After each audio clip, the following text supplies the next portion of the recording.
I was in the office, and everyone has something to say about it when you're eating healthy, but nobody's going to say anything to somebody who eats terribly. Welcome to the Feel Great with Kate podcast, where you'll learn how to master your health to achieve more in life. I'm your host, Kaitlin Bornkamp, a CPA turned nutritional therapy practitioner. Together, we'll be unpacking powerful forces that are shaping your daily habits, providing effective ways to account for your health with practical strategies, and uncovering powerful insights to why your metabolic health is the key to fuel your energy, longevity, and success. My mission is to help more high achievers like you stop trading your health for your wealth. Let's dive in. What's up, everybody, and welcome to another episode of the Feel Great with Kate podcast. I'm your host, Kaitlin Bornkamp, and I'm a CPA turned nutritional therapy practitioner, high achiever health coach, and wellness speaker. I'm excited for this episode because this one is really something I'm speaking directly from my heart and directly speaking to one of the main reasons as to why I made the jump from my accounting and finance career. I know a lot of people ask me that. So if you haven't already listened to one of the first episodes, I go back and talk about it a little bit more in detail. But quite simply, I realized how much of our modern habits, things that we've normalized of society, why it's hard to be healthy and how it actually negatively impacts our metabolic health, our mental health, our longevity. And you really, just to get to the point, it creates a lot of preventable disease and suffering. And one of the main points I'll be talking about in today's episode is around what are some of those habits that we've normalized as society and the true impact it's actually having on our metabolic health. Because oftentimes I feel like we know we quote unquote should be healthier, or we know, we shouldn't eat junk food or whatever, but we really actually don't talk about colloquially the real impact on some of the stuff that we're doing. And so my goal for you after today's episode is to feel kind of fired up and ready to make some change in your health, because I got to tell you what, friends, the time is now. We must each take responsibility for our health. There are super simple things that we can do. And I also just want to say that I'm right there with you. I'm every day thinking about how I can eat better and move more and just be my best self. I don't always get it perfect. It's not about perfection. And there are so many things that we can do to combat this. But for now, I want to set the stage by going over some of the biggest reasons why it's hard to be healthy in today's modern world. And a few of the biggest ones are processed foods that are simply available everywhere. I'm going to do a future episode on food specifically and why some of these food products, these hyper processed foods, are so unhealthy. But specifically in this one, we'll be talking about these bigger reasons. So food and the food that we eat now is not setting us up for success nutrition wise. Another one would be our sedentary lifestyle, because we're so reliant on technology for productivity. I mean, I'm not so mad about it because there's so many good things that have come from it, like being able to record a podcast and you can listen to it at any point in the future. I mean, technology is really just something that's incredible. So it's not a bash on technology at all, but it really does create a real challenge where we're just so sedentary compared to 50 years ago or 100 years ago, where we had more physical labor jobs. And our economy now is so much more based on, professional services and technology, and more of the, there's probably some term for it I can't bring to mind, like the analytical skills that we do now as opposed to the physical ones. Another big reason is high stress. I know this is kind of built up into America's culture, where we're always looking to achieve more and do more and just maximize. And what this also has created is really high self-created stress. So it's not just around external factors, somebody cuts you off in traffic. Yes, your heart rate's going to jump up real quick, but that we're now in chronic stress all day long. We're experiencing states of hypervigilance, high blood pressure. It also relates into some other things. But high stress is one of the, they call stress the secret killer, silent killer, because it oftentimes goes unnoticed. It's not always visible. And you yourself may not always be able to recognize if you're high stress, because if it's something that you've normalized, you won't be able to decipher if you're actually having high stress. Another big reason why it's hard to be healthy in today's modern world is that we spend too much time inside, again, compared to what our metabolic health and body has evolved to need. I mean, this just is what it is, right? We, again, kind of ties back into the sedentary one, but because so much of our time is spent inside, we're not getting specific sunlight and different rays and air, fresh air that we need to in order to be healthy. And then another huge reason is environmental toxins. I know this one was something I was largely unexposed to, I guess unexposed to knowledge wise, probably definitely exposed to in my environment. But what I mean by this is before I got certified as nutritional therapy practitioner, I really had no concept of what environmental toxins really were or the, occurrence of them in my daily life or what their impact is on metabolic health. So if that's of interest to you, let me know and I can deep dive into this topic because it really deserves an entire episode on its own. But there are some very common things that we're exposed to on a daily basis that wreak havoc on our metabolism, and they just are overloading our body. So I know sometimes the word toxins gets wrapped up into that, cute, sexy word detox, but really what we're talking about here is something everybody needs to be focused on. It's not just something that's fun to do, January 1st, like you're going to do a 5-day juice detox. No, we need to be talking about a much more serious note. And then another one of why it's hard to be healthy is societal pressures on simply doing what everybody else is doing.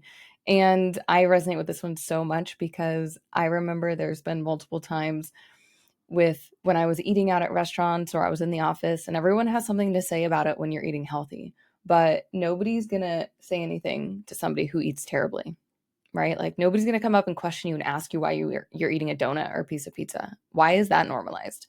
But God forbid the time that I brought bone broth or carrots into the office, everyone had like a conniption. It was like the weirdest thing ever. It's like, can we just normalize healthy again, please? That's what my mission is. But let's just run through this list again, right? Why are the societal reasons of why it's hard to be healthy in today's modern world? We got processed foods everywhere, sedentary lifestyle, high stress, too much time inside, environmental toxins, societal pressures. This is not an exhaustive list. It's just some of the main ones and the main things I see on a daily basis. But the reality is you probably already know this, right? You probably have already heard about this. You probably already know on some level you need to eat better and move more, yada, yada, yada, yada. But what you don't know is how serious this is and how these habits and routines that our society has normalized, these way of life, it's bigger than a habit. Our way of life in our current society in America is quietly destroying our metabolic health, not to mention our mental health. And those two things are, of course, connected. Our physical health and our mental health are, of course, connected. And so another way of saying this is when you're doing something that just feels routine, like just going or, living our life, right? You just show up to work, you show up in the office, you work from home, whatever.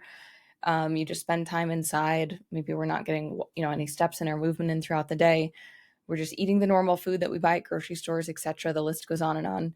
Feels routine. It feels, but it's actually fueling inflammation, things like insulin resistance and weight gain. It also fuels things like fatigue and just brain fog, not feeling your best. And some of the, curated statistics that I picked out to share with you on today's episode, I want to share some of them with you, and I'll continue to always share more as as the ones speak to me. But first, before I do that, I want to just share that when I first started learning about nutrition and health, I was reading these books that were articulating these discrepancies in our current modern lifestyle, and the direct connection to these metabolic diseases and premature deaths and suffering that is preventable. And I just wanted to shout it from the rooftops. I'm like, why doesn't everyone know this? Why aren't we all striving at least? Why aren't we all striving to live our healthiest life? And at the time, I think, that was a while ago, over a decade ago now, but of course, I was naive to some of these bigger pressures, some of these bigger norms. And that last one I mentioned around societal norms, I think that one might be the biggest one of all. And it's definitely one of the ones I see with clients where they come to me and they're worried about changing their routine or their habits because of something that they're afraid to give up. So that was something I completely underestimated, that if you're wanting to, I know so many people out there are probably wanting to improve your nutrition and your health, be for weight loss or to look better or for your family, for longevity purposes. And you might feel ashamed or you might feel afraid of what you're going to have to give up. But I promise you, it's so worth it. And it's not as hard as you think it's going to be. And you're not even going to have to give up what you think.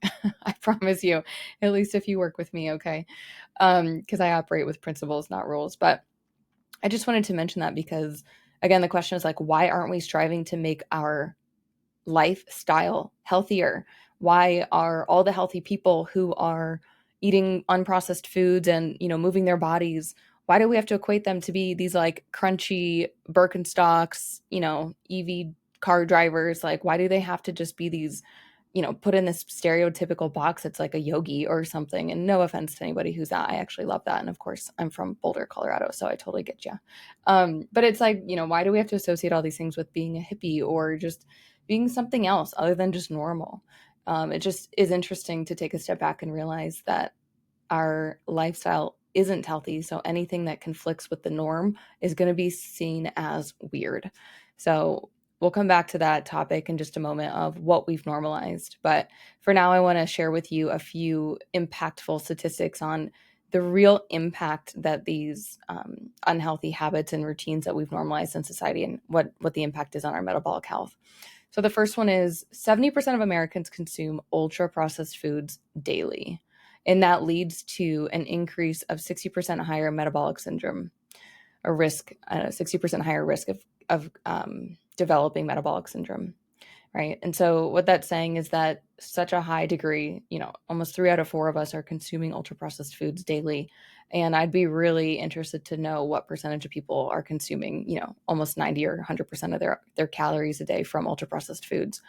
But this is a huge problem, is that, nutrition is a good starting point. So if you're wondering like what's one area you should start with to optimize your health and feeling better in your metabolism, nutrition, absolutely.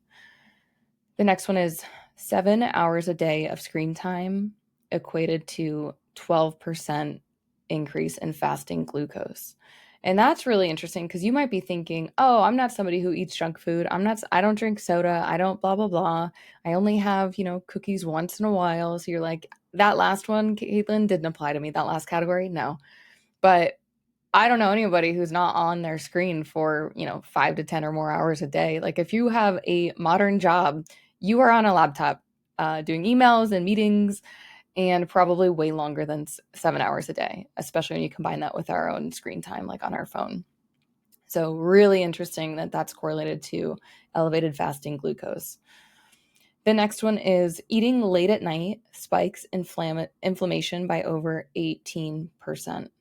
Eating late at night spikes inflammation by over 18%. So right off the bat, if we're eating late, so it doesn't even matter what you're eating in this case, it's the timing of when you're eating, with close to sleep or late at night, spiking inflammation by over 18%. So another way to look at that would be we all can use some inflammation support. And if you're looking for a quick and easy way to reduce your inflammation by a fifth, by almost 20%, then pull back your eating window. Eat earlier. The goal here would be to avoid eating within 2 hours or more of bedtime. I know this is something that I really had to get honest with myself. I grew up in a household where it's still normalized to have, you eat dinner and then you sit down on the couch and watch TV and you bring your little bowl of chocolate chips and you just munch on your dark chocolate. And that was a really, really hard habit to overcome and to change. But the last couple weeks, I've been really focusing on my own eating window and moving up my dinner time, and then slowly moving back my breakfast time to expand that, fasting window. And it's helped. I would say my sleep feels good. I feel less groggy in the morning. It's not really been too hard from a routine perspective. I just have to make an effort to actually eat sooner. So I either put it on my calendar or make sure I make time to cook if it's something I need to cook that evening. But more likely than not, your girl does not like to cook, I'll be honest. So I'm not about midweek cooking. I try to do all my cooking on Sunday. And then I have it ready to go and pop in the oven to heat up midweek. So that's how I do it. But I like to finish dinner around 6:30 or 7:30 at the latest. That way, when I go to bed around 9 or 10, I'm within 2 hours before bed. And a major reason why some of these things is blood sugar imbalance and insulin resistance. When I speak to teams and I talk about how to optimize your daily energy and performance, the number one thing I talk about is managing blood sugar. And I like to refer to blood sugar as canary in the coal mine because it's so easy now to measure. There's really low cost ways that you can measure it. You can also wear a continuous glucose monitor. You get real time data. But it's one of the things that responds to several different things. Your blood sugar responds to food and nutrition. It's going to respond to your stress. It's going to be responsive to your sleep. And so it's a really easy thing to measure. But it's also the reason why it's the canary in the coal mine in this example is that it's one of the first things that gets out of balance when those things aren't in good shape. So if you're eating highly processed food, blood sugar is going to be high. If you're high stress, your blood sugar is going to be high. If you're not getting good sleep, your blood sugar is going to be high. And when all three of those things are happening at the same time, guess what? Your blood sugar is going to be high. So one of the things I found that said insulin resistance also drives muscle loss as we age, and it's nearly 100% reversible. This is what's crazy. This is what I want to shout from the rooftops, you guys. So go ahead and tell the others. Tell the others, okay? Because I think that, again, it's like when we're targeted to quote unquote lose weight or anything you're seeing like in your social media feed or what have you, it's like we don't get to this level of detail. We don't get to the fact that insulin resistance is connected to lowering muscle as we age. It's reversible, right? Like that is preventable and reversible, just by doing some simple lifestyle and optimizing your nutrition, lifestyle changes and optimizing nutrition. So that's definitely something to consider if you're listening to this and you're wondering, how can you age gracefully? How can you slow down the speed at which you're metabolically aging, which is definitely possible, Supporting your blood sugar and managing your insulin is one of the number one ways that you can do that. And it's a good starting point. So kind of taking a step back here too, the way my mind works is like, I always think about it in context of, okay, but how did we get here and where did we start? And this was a good skill I developed when working in finance consulting, because we'd come in and we'd be working with these corporations and to, implement like a new financial reporting system, like an ERP or, some other vendor system. And it all like you can put the perfect, what I learned is that you can put the perfect strategy down on paper and have the perfect process. And you're like, yeah, this is everything that we need in order to do this. Let's go. Well, when you go to implement that new system, that existing team already has a current process or a way of doing something. And so we have to appreciate and respect what their starting point is. What is their current baseline? Because that's going to be what they're making their expectations from, where they're the point of which they're forming their expectations. Does that make sense? So if the team is currently using a system that has like 3 specific features that they absolutely love, and if your new system doesn't have those features, they're going to be pissed because they use those features every day, right? So you're going to miss that expectation. You can't, that's not going to be good. So what you need to do, in the case of my consulting life, what we would do is just get either sign off on building that new feature in the new system, or we would make a trade-off decision and we would communicate ahead of time what the changes will be so that they know what to expect. But taking a step back here in the context of our conversation around why it's hard to be healthy and the things that we've normalized in society, the problem it creates is that it's our new baseline. So when I'm talking to clients about improving your health and nutrition, their current baseline is what they're currently eating, right? So it's what we've normalized in our life that if we start eating quote unquote healthy, we might feel deprived, right? Another baseline would be we've made our lives so comfortable that applying ourselves and doing a workout feels hard. It doesn't feel worth it. We have unrealistic expectations. So this is a really important thing to just notice of where are your current baselines, where are your current expectations on things. And I want to say I empathize with you because oftentimes clients who reach out to me, they're at a point where they are experiencing enough, drive and will to want to change it. But unfortunately, the way the human brain works is that we have to get to a point of pain and suffering before we're really willing to make a change, before we're really willing to accept that we have to change our expectations and baseline. But I empathize with you. I think these challenges are real and you're not alone in creating these expectations of what you currently have. For example, like having all of this ultra processed food widely available, like in every single checkout line of the grocery store, right? It's just crazy. I mean, even anytime you order, the fact that we have stuff like DoorDash and Uber Eats delivery is just like, it proves the whole point, right? It's like we didn't even have to work for it. We have unlimited options on the app. We have it delivered straight to our door. You barely have to lift a finger, and you can get however many thousands of calories delivered to your door with only burning like what the 15 calories it took for you to use your brain to decide on the food and then go to the door and pick it up. Like, the ratio of our required expenditure to get our food today is so off compared to how our bodies evolved, and thus all the metabolic issues that it creates. And so these challenges are real. And this is why I think starting with your nutrition is one of the number one things that you can do.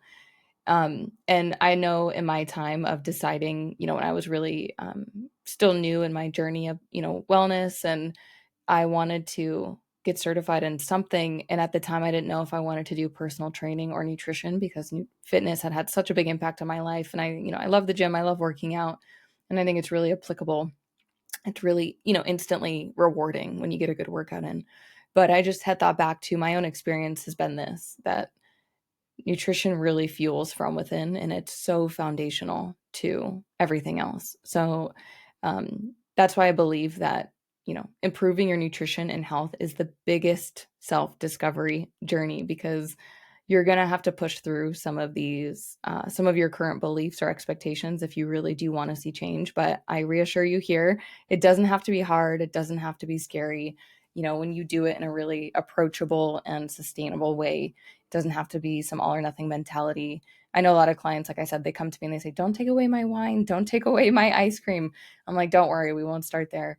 And sometimes I'm not even the one that I never, for some people, I'm not even the one to say it, but they either end up reducing it themselves, or they don't even want it, or they've optimized other habits, and then they're able to make the conscious choice, informed choice of, do I keep my wine, habit within my lifestyle, because I now know the trade-offs or the impact that it's having for me. So that's a very empowered place. It's a very, empowered decision to make. So all that to say is that if you have been putting off improving your nutrition because you're worrying about what you'll have to give up, consider this.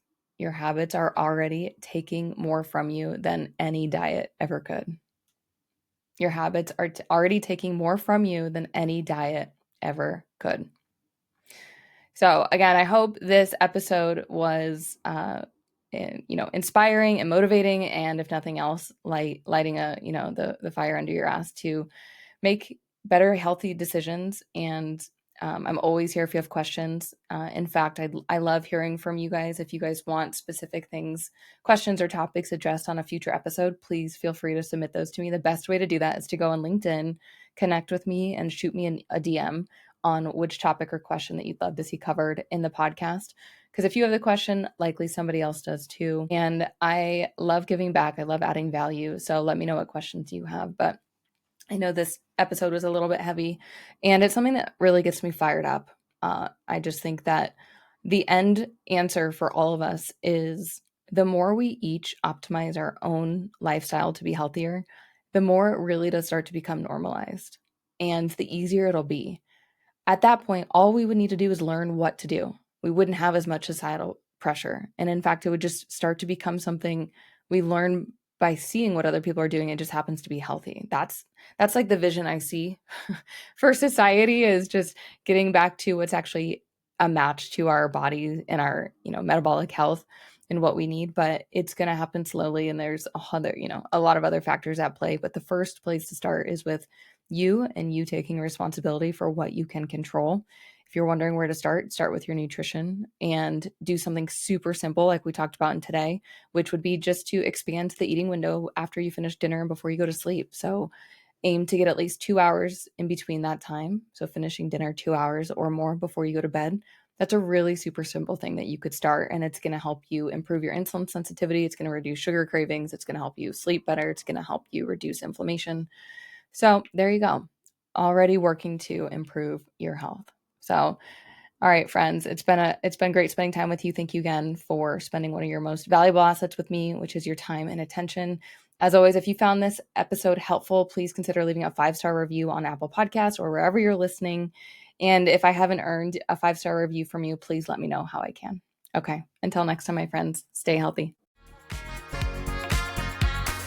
Just a reminder that the information shared on this podcast is for educational and informational purposes only and is not intended to be medical advice. It should not be used to treat, diagnose, or cure any medical condition. Always consult your physician or qualified healthcare provider before making changes to your health regimen or medications. Kaitlin Bornkamp and Health Supply LLC, DBA Feel Great with Kate, disclaim any liability for outcomes resulting from the use of this content.